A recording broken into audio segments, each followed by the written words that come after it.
A partir del 1 de julio ya voy a hacer referencia a la reforma del Código Penal, porque ya creo que me parece interesante, porque hablar ya del pasado no tiene mucho sentido. Han desaparecido las faltas. Que cualquier persona que estuviera familiarizada con los procesos penales sabe que había delitos y faltas. El delito genera antecedentes penales, bueno, tiene lógicamente unas penas de prisión, cosa que las faltas no. Bueno, ya han desaparecido las faltas a partir del 1 de julio y ya no tenemos eso. Lo que tenemos ahora en el caso de las imprudencias con resultado de muerte o lesiones son delitos menos graves. Va a tener multa también, es decir, un homicidio por imprudencia menos grave tendrá multa, pero será una multa de hasta 18 meses, es decir, cantidad bastante más importante. En el caso de las lesiones, la reforma es paralela, es decir, cuando hay unas lesiones por imprudencia grave, lo que vamos a tener es un delito de menos grave, y cuando hay por imprudencia menos grave tendremos el otro delito. Lo único es que las lesiones menos graves, pensemos en romperse un codo, eso, si la imprudencia es menos grave, van para la jurisdicción civil. No va a conocer la jurisdicción penal, porque la obligación que tiene el empresario es una obligación de resultado, es decir, de evitar, no de poner los medios. No es una obligación de medios, es decir, usted sea cuidadoso, no, usted tiene la obligación de evitar el riesgo para el trabajador. ¿De qué va a depender fundamentalmente el quién sea responsable? Bueno, pues la clase de infracción que dé lugar al resultado. Yo simplemente he dicho hasta ahora un trabajador fallecido o un trabajador con lesiones graves. No he dicho cuál ha sido la causa de ese fallecimiento o de esas lesiones graves.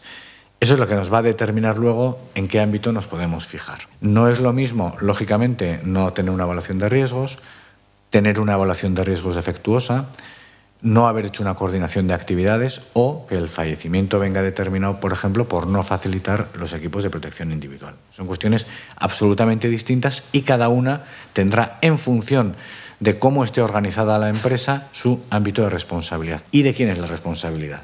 Cuando la evaluación de riesgos no ha detectado un riesgo y de tal forma que al no detectar no se ha hecho nada para poder impedirlo o para poder evitarlo. Bueno, pues depende. Yo, entre las personas que pueden surgir como responsables, yo pongo tres supuestos, digo por no extenderme porque hay muchas combinaciones. La primera es que sea en el primer nivel de responsabilidad de la empresa, es decir, puede ser responsabilidad del gerente el hecho de que no haya una evaluación de riesgos que no esté correctamente realizada o actualizada.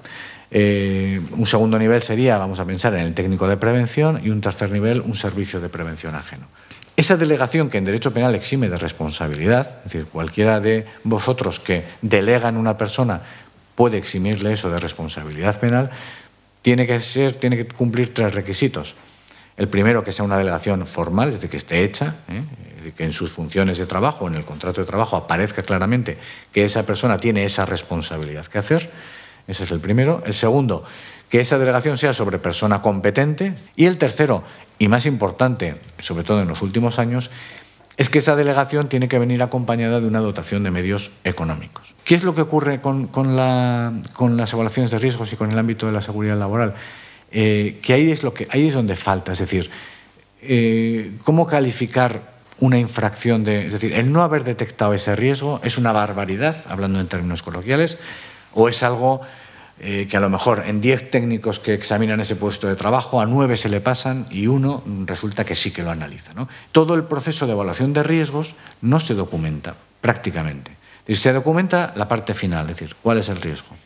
Pero el proceso por el cual se ha llegado a eso, el proceso de formación de esa voluntad, eso no se regula en ningún sitio. Yo creo que, además, aprovechando las nuevas tecnologías, para mí es muy importante y creo que es útil luego para el proceso penal que dentro de la evaluación de riesgos se documente